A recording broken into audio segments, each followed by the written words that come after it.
nating sulitin ng mga bata, ang mga panahong dapat ay nag-i-enjoy lang sila. Dahil hindi sa lahat ng panahon ay bata sila.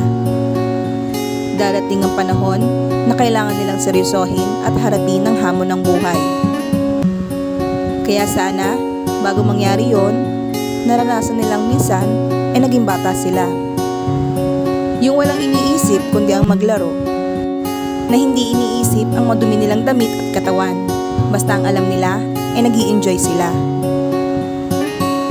Hayaan natin silang umiyak kung nasasaktan sila, o kung may mga bagay silang hinihingi na hindi nila nakuha.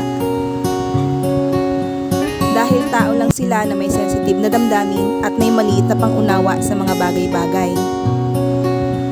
Huwag nating iparamdam na may mali sa kanila, o ang diktahan sila sa kung anong dapat nilang maramdaman. Hayaan natin silang magalit, umiyak, matakot at sumaya.